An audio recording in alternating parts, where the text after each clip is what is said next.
British Columbia is quite vulnerable to multi-hazards. We see flooding, extreme heat dome, wildfire, freezing and thawing effect more pronounced than before. Those hazards are linked together. We call it interrelated hazards. All cause a huge amount of environmental loads to our infrastructure, which means that those huge investments that we have done, they are at stake. So it is very, very crucial for us in the day of climate change that whatever infrastructure we have, we make them resilient, and whatever new infrastructure we are going to build, we consider those multi-hazard aspects and make them resilient. In this lab, my research group, it's called Applied Lab for Advanced Materials and Structures. We can test different types of materials and structural components under various kinds of loading, understanding strength as well as durability. My students are working on different projects. The first project today, we are trying to replace fly ash, which is coming from coal burning, because now in Canada it has been prohibited. So we are trying to find an alternative to produce green concrete. Wood ash comes from burning sawdust for mainly producing bioenergy, and with that actually there's huge amount of residue just piling up and there is not much use.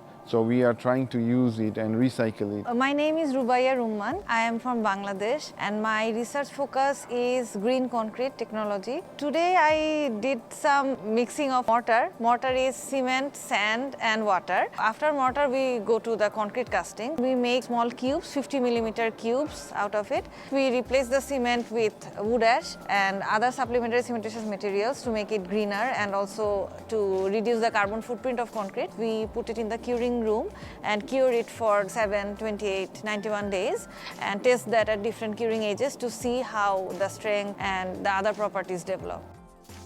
Other project what we have seen in the MTS testing machine, it's a self-centering device.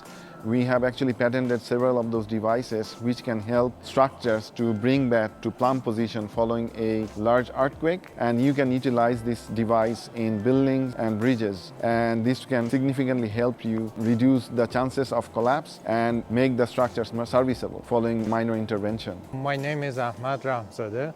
I came here in 2016, joined Dr. Shahriar Alam's research group as a PhD student, and now I'm a postdoc. So my research is mainly focused on seismic resistance structures. But right now I'm working on smart materials. And the good thing with the smart materials is that as opposed to steel where you deform it, it won't go back to its original position. But with the smart material, you deform it and they go back to their original position by means of unloading or applying heat. We are basically optimizing where to use them so that we can utilize them almost 100%. Then our third project, what we have seen just in the background of me, where we are working with the BC Ministry of Transportation by utilizing various kinds of novel reinforcements that can also help you significantly reduce carbon footprint by extending the service life of bridges. My name is Sharif Osman. I'm a PhD student. I have experience in industry, and I came to know that corrosion is a big issue in Canada because of using salt for de-icing, which makes our infrastructure deteriorated faster. We have to introduce another material that has better corrosion resistance than steel and also help improving and repairing existing bridges. We are introducing glass fiber reinforced polymers as an alternative for steel reinforcement. We are trying now to go for bigger scale specimens so that also mimic and represent the actual real life and the bridges that we see on our roads in Canada everywhere.